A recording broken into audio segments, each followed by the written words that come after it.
Kembali di Apa Kabar Indonesia Pagi, pemirsa. Presiden Republik Indonesia Prabowo Subianto berdiskusi bersama dengan puluhan pimpinan redaksi media massa dan tokoh senior jurnalisme di kediamannya di Padepokan Garuda Yaksa, Hambalang, Bogor, Jawa Barat.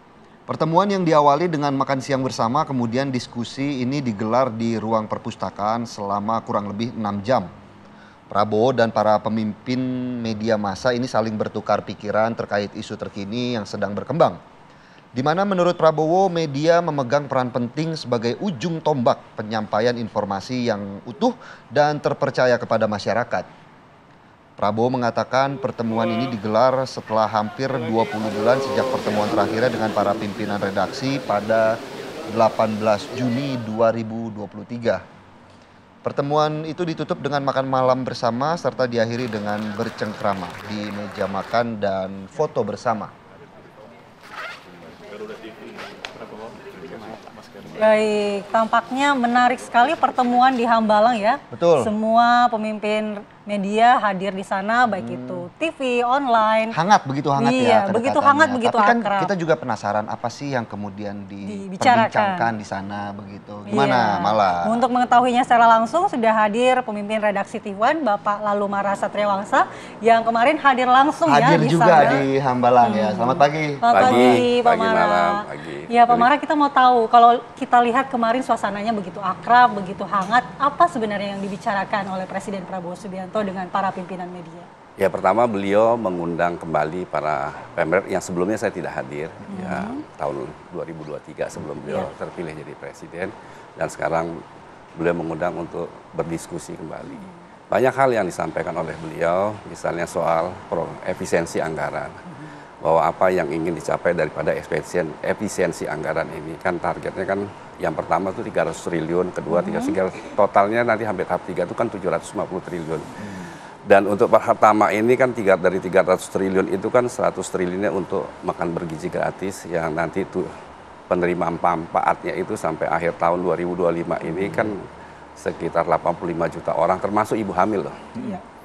Dan yang terlibat dalam makan bergizi gratis ini kan UMKM dan itu lebih dari 50 ribu sampai 75 ribu UMKM dan vendor-vendor kan banyak, dan ini akan menurut beliau ini akan menggerakkan ekonomi terutama di pedesaan. Dan salah satu juga beliau sampaikan bahwa target beliau itu nanti di desa itu akan ada perputaran uang bukan hanya dari makan bergizi gratis ini, itu sekitar 6 sampai 8 miliar per tahun untuk menggerakkan ekonomi di pedesaan. Dan selain itu hasil dari efisiensi anggaran ini juga akan digunakan untuk bangun sekolah-sekolah yang rusak, dan ada investasi sekitar 200 triliun itu juga untuk investasi, karena beliau kan juga selain mantan tentara gitu kan, perwira tinggi tentara, kan juga pengusaha, jadi tahu bagaimana menggunakan uang. Kalau punya uang 100 bisa leverage sampai 1000 gitu. Jadi semuanya akan digunakan untuk membangun. Bahwa pertama yang semalam itu disampaikan bahwa saat ini dunia beberapa negara kesulitan beras, tapi alhamdulillah Indonesia tidak. Kita sebut saja Filipina, Malaysia, dan Jepang kan kesulitan beras, dan Papua Nugini. Jadi bagaimana tujuan target pertama itu adalah soal pangan. Swasembada pangan. Bahwa pangan ini tidak boleh kita tergantung oleh impor. Sebagai bangsa tidak boleh, oleh karena itu pangan ini penting bagi kita. Yang kedua yang beliau sampaikan adalah soal daulat energi. Bahwa kalau sekarang ini kita masih ada impor bisa 1 juta barrel, karena kita produksi kan per hari kan sekitar 700.000 barrel per day kan. Jadi sementara kebutuhan sekitar 1,5 juta barrel per day, ya sisanya kan masih impor. Dan beliau akan mengatakan bahwa kita dalam 1 atau 2 tahun ini kita akan swasembada energi dengan menggunakan ladang-ladang minyak yang tua, yang di bawah 1.000 barrel per day produksinya, tapi kan sudah ditinggalin. Nah, itu akan dikelola kembali.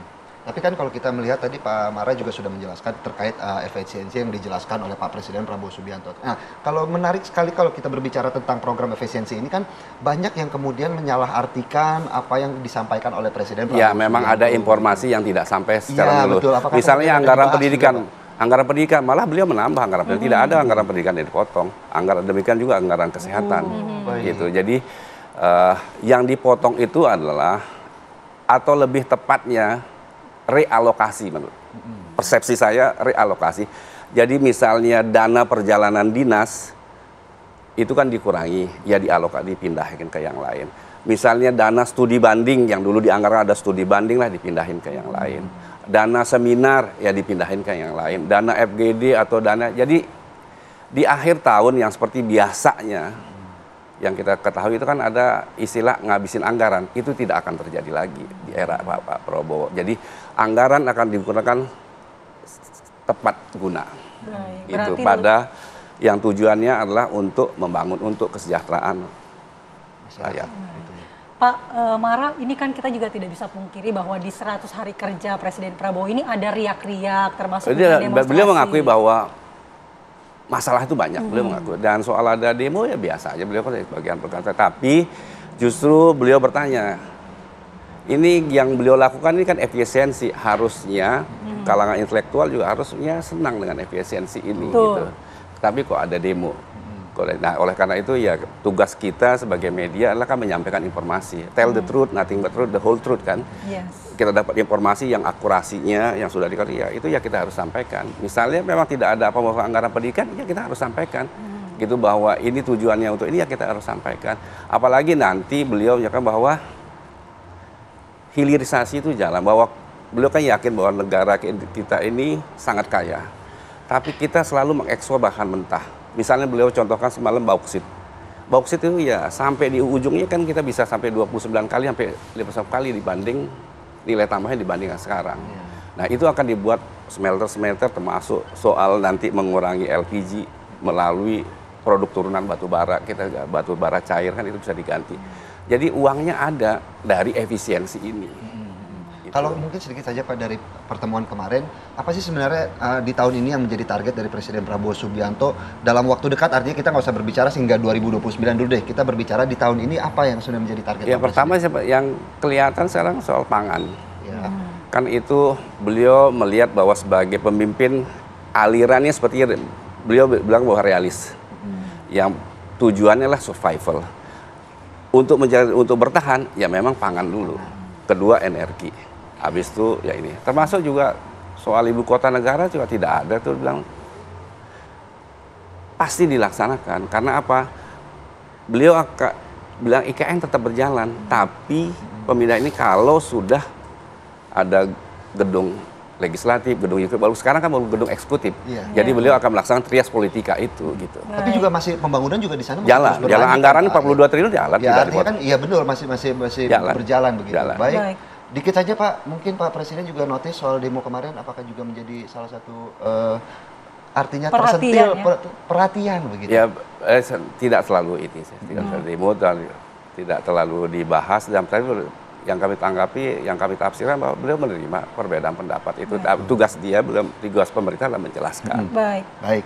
Terima kasih Pak Mara selaku pemimpin redaksi TV atas waktu itu. Tentunya kita masih bisa mendukung program dari Pak Presiden Prabowo Subianto untuk menuju Indonesia emas begitu ya Pak 2045. Indonesia cerah.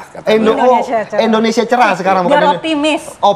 Bukan Indonesia gelap, Indonesia cerah. Cerah begitu ya. Baik, terima kasih Pak Mara. Dan pemirsa, perbincangan dengan pemimpin redaksi TV One barusan sekaligus mengakhiri jumpa kita di Apa Kabar Indonesia pagi hari ini. Saya Filipus Yonaso. Saya Andi Kumala, pamit undur diri. Terima kasih dan selamat beraktivitas. Sampai jumpa.